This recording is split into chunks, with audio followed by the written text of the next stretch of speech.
शुरू करो, डालो बुनियाद, घर महल नजर आएगा।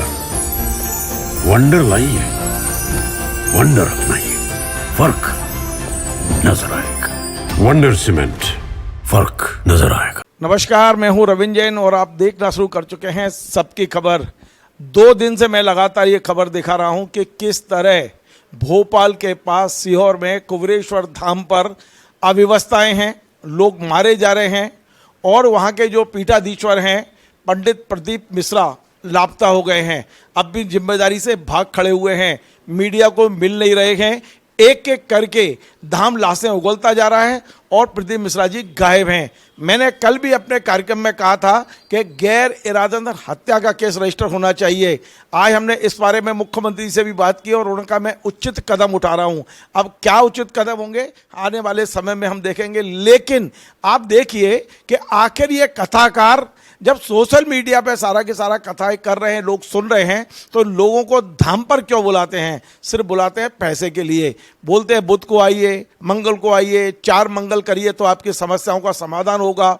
और ये तमाम सारे जो प्रलोभन दिए जा रहे हैं, जो संकट में लोग रहते हैं, घर की समस्याएं लोगों की रहती हैं, वो बेचारे मजबूरी में आते हैं, लोगों से पैसा उधार लेकर आते हैं और इसके बाद में मिलता क्या है? मौत मिलती है। सोचिए 3 साल में अब तक करीब करीब 1 दर्जन से ज़्यादा लोग मारे जा चुके हैं, करीब 15 से ज़्यादा लोग मारे जा चुके हैं। परसों से वो धाम लगातार लाशें उगल रहा है।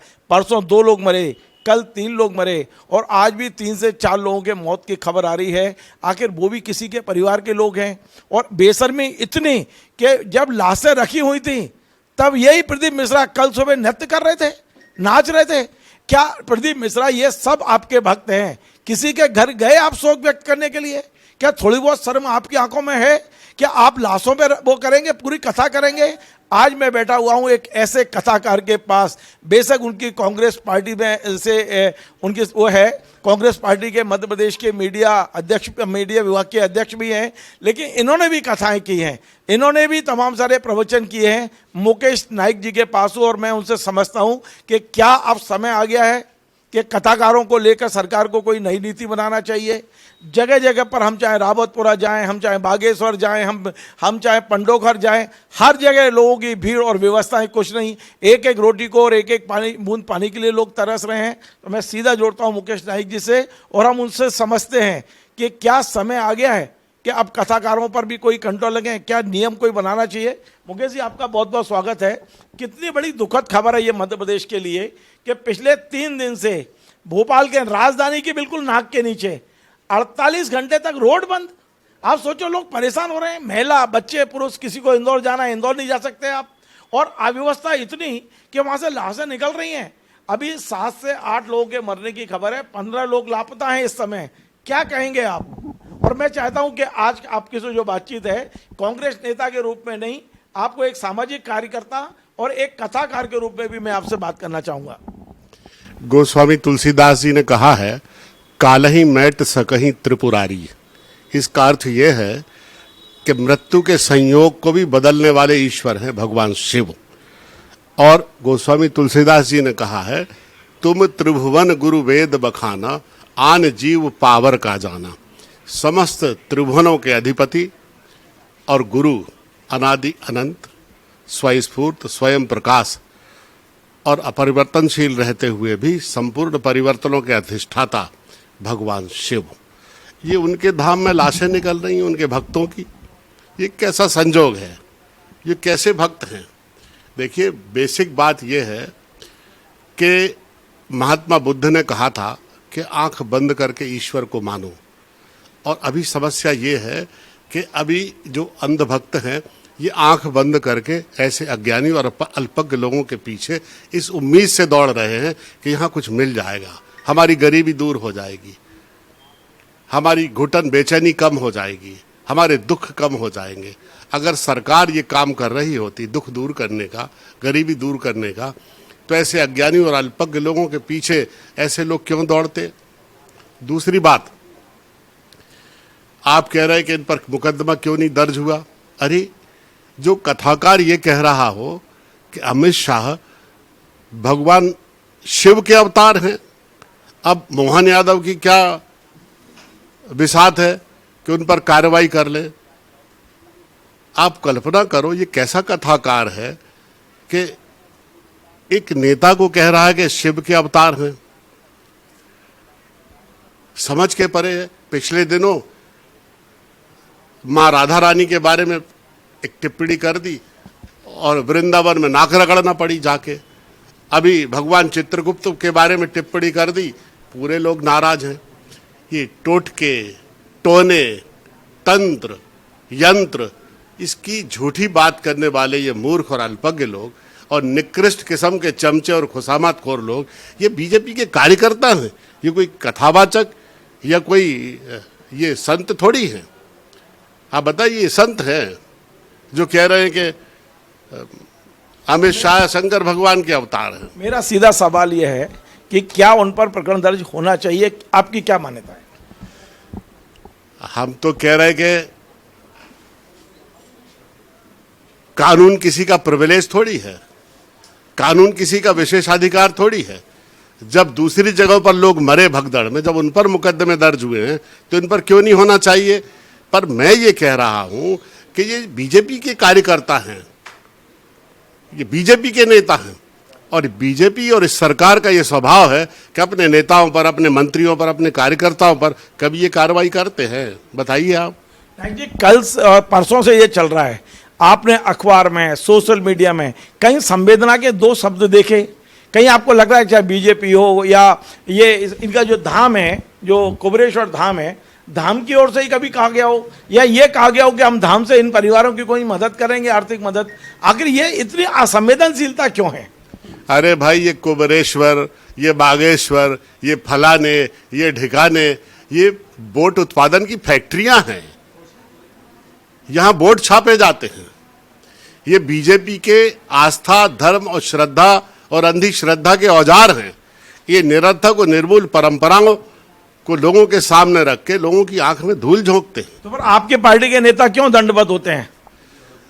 इसलिए दंडवत होते हैं कि नेता उसी के पास जाता है जिसके आसपास भीड़ होती है। उसको लगता है यहां से हमें वोटें मिल जाएंगी, लोग देख लें। सभी पार्टी के लोग ये करते हैं। ये बड़ा दुर्भाग्य है इस देश का कि इस अंधश्रद्धा के खिलाफ जहां खड़े होने की बात है, वहां ऐसे मूर्ख और अज्ञानी लोगों की चरण वंदना कर रहे हैं नेता लोग। मुकेश नाइक जी, सबसे बड़ा सवाल ये है कि जो लोग मर रहे हैं इन्हें कैसे बचाएं? मैं भी खबर बना के भूल जाऊंगा और आप भाषण दे के भूल जाएंगे। सच्चाई ये है कि जो लोग बेचारे ये इनके जाल में फंस रहे हैं, क्या अब ये समय आ गया है कि एक कानून बनना चाहिए? क्या समय आ गया है कि जन जागरण शुरू होना चाहिए कि इनके चुंगल में ना फंसे? भाई साहब, 5-5 किलोमीटर की सड़क पर चुनरी यात्राएं, दशहरे के 4-4 दिन जुलूस, गणेश जी की प्रतिमाएं सड़क पर, होलिका जी की प्रतिमाएं सड़क पर, ताजिया का जुलूस सड़क पर, बड़े बड़े डीजे और बारातें सड़क पर। सड़क यातायात के लिए हैं कि आम आदमी के चलने के लिए हैं? 8-8 घंटे लोग सड़कों पर खड़े हैं, बच्चे बेचैन हो रहे हैं। दूध का इंतजाम नहीं है, पानी का इंतजाम नहीं है। कोई मरीज अस्पताल जा रहा है तो 4-4 घंटे खड़ा है रास्ते में। अब आप कह रहे हैं कि मरे लोगों का कोई इलाज है। भैया, मरे लोग का तो कोई इलाज आज तक सुना नहीं। सबके लिए दोषी कौन है? अरे मैं दूसरी बात कर रहा हूं। दोषी ये अंधभक्त हैं, ये मूर्ख हैं जो किसी के पीछे हिंदुस्तान में भागने लगते हैं। खास तौर से ये पूरा उत्तर भारत, चाहे जिसके पीछे भागने लगता है कि कुछ दे देगा, उन्हीं का छीन रहे हैं और उन्हें लग रहा है कि कुछ दे देगा और ये सरकार उन्हें प्रोत्साहन दे रही है, तो ये सब लोग दोषी हैं। एक आखिरी सवाल मेरा ये है कि आखिर आप भी एक नागरिक हैं, क्या आप इसको लेकर, ये तमाम अव्यवस्था को लेकर कोर्ट में वो कर सकते हैं? क्या वो लगा सकते हैं, इस्तिगासा लगा सकते हैं कोर्ट में, या कोई लगा सके, या आप मांग तो कर सकते हैं कि भाई कोई कानून तो बने आम लोगों को राहत के लिए? ये आपका सुझाव बहुत रैशनल है, बहुत युक्ति युक्त है, बहुत अच्छा है कि विधानसभा में इन चीजों के लिए अधिनियम बनना चाहिए। दुनिया भर के कानून विधानसभा में चर्चा ही नहीं कर रहे। विधानसभा चल रही थी जब वहां की लाशें निकलना शुरू हुई, 230 में से एक विधायक ने खड़े होकर नहीं बोला कि हम 48 घंटे से रोड बंद पड़ी हुई है इंदौर भोपाल। इन मुद्दों पे कौन बोलेगा? जिन्हें हम चुन रहे हैं वही नहीं बोल रहे, वो चुप्पी साध के बैठे हैं, चाहे कांग्रेस हो या बीजेपी हो। कोई काय को बोलेगा सबको वोट चाहिए, काय को बोलेगा? तो फिर कानून भी कौन बनाएगा? कोई नहीं बनाएगा, वही तो मैं कह रहा हूं आपसे। काय को बनाएगा कोई? ऐसे मतलब ये लोग भुगतते रहें। देश की जनता का ये दुर्भाग्य है कि वो अभिशप्त है ये सारे भुगतने के लिए। आपने बिल्कुल ठीक कहा कि जब तक आंखें बंद रहेंगी तब तक वो लोग ये सब भुगतने के लिए अभिशप्त रहेंगे, और आंखें बंद करके जो अल्पज्ञ, अज्ञानी और मूर्ख लोग इन मूर्खों के पीछे दौड़ते हैं, ये मूर्खों की सभा है। एक बार राजा जनक की सभा में अष्टावक्र ने ये कहा था कि ये मूर्खों की सभा है, यहाँ मूर्खता पर बहस चल रही है। अष्टावक्र जी राजा जनक की सभा में गए तो उनके सम्मान में उठ के खड़े हो गए राजा जनक, तो अष्टावक्र जी उनके सिंहासन पर ही बैठ गए। सभासदों को बुरा लगा तो उन्होंने कहा, मूर्खो, ये सिंहासन अमर है क्या? और ये सिंहासन भी झूठा है, इस पर बैठा आदमी भी झूठा है, और तुम सब झूठे हो।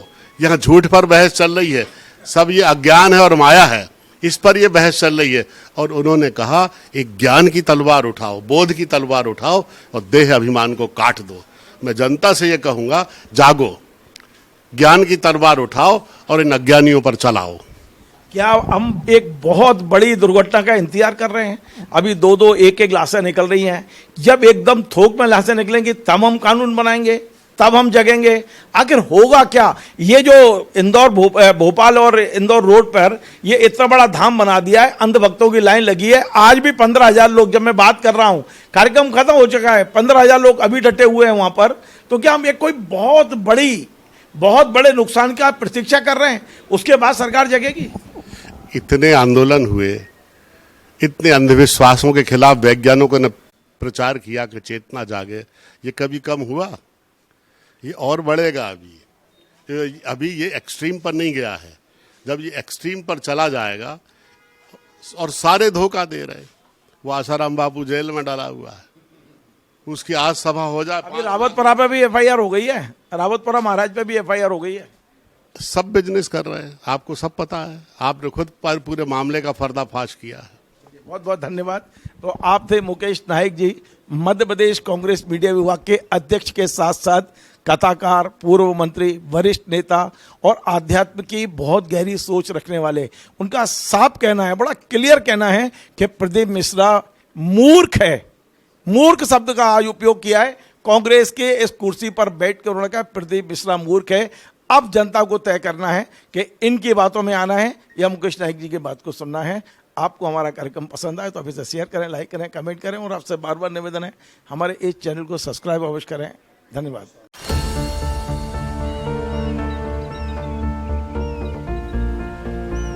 जो बनकर मेरा हमसफर आएगा, सिर्फ उसी को फर्क नजर आएगा। शुरू करो, डालो बुनियाद, घर महल नजर आएगा। वंडर लाइए, वंडर अपनाइए, फर्क नजर आएगा। वंडर सीमेंट, फर्क नजर आएगा।